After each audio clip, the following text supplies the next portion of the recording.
If you Google the word pusillanimous, you'll find it means lacking in courage and resolution. Well, pictures of Columbia University administrators won't pop up, but maybe they should.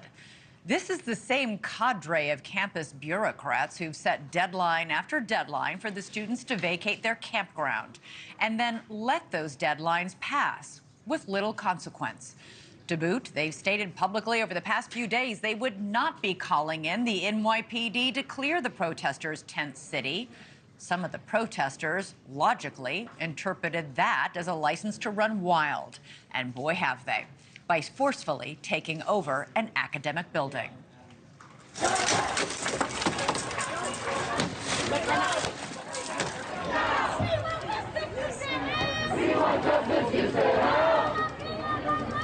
Breaking windows, barricading entrances, and hanging banners from windows, all playing out overnight and into today at Columbia University's historic Hamilton Hall. And similar scenes are playing out nationwide. Students at Portland State in Oregon broke into a school library, forcing the campus to close. Police were called in to help. They now describe the protests as a criminal event because of property damage. And in North Carolina, protesters at UNC Chapel Hill took down the American flag on the quad and replaced it with a Palestinian flag, and then scuffled with police who tried to stop them, throwing garbage and dumping water on the officers. This all happened just hours after more than 24 people were arrested on that campus early this morning. Today, Columbia started talking tough, though it remains to be seen how much those words are worth. In a statement, the university says students who refuse to leave the building could be expelled.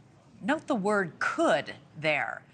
Any students who didn't agree to administrators' terms are being suspended, and seniors involved won't be able to graduate. We'll see if that actually happens.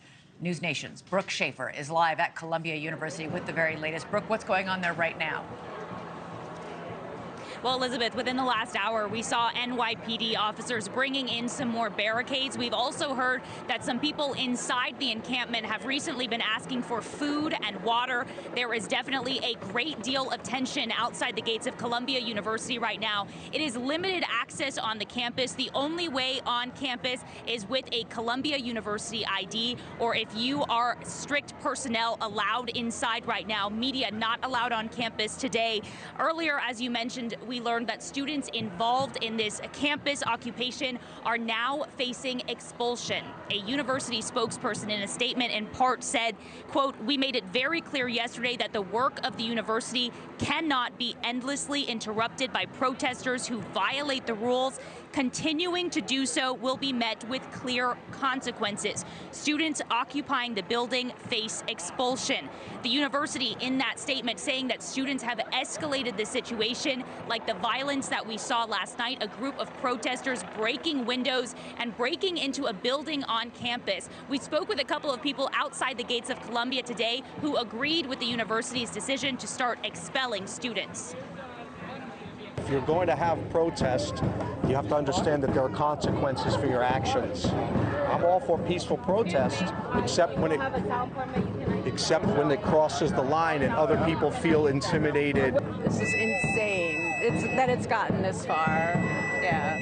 So why exactly do you support it? Because they have broken multiple laws and tons of different rules on the university campus, and there's a time and a place for protesting, but they're part of a private university and they've got to respect, how things are done.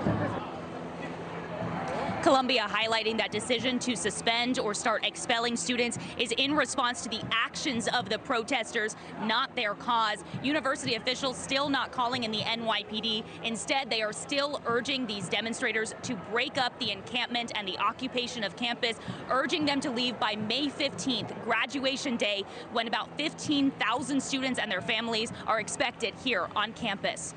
Elizabeth? Wait, did I hear you say they're urging them to leave by May 15th? That's more than 2 weeks from now.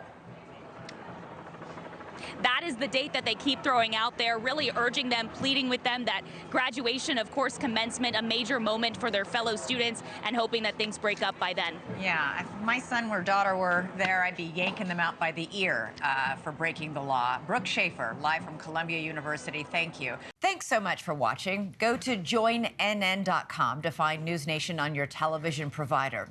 And don't forget to click the red subscribe button below to get more of NewsNation's fact-driven, unbiased coverage.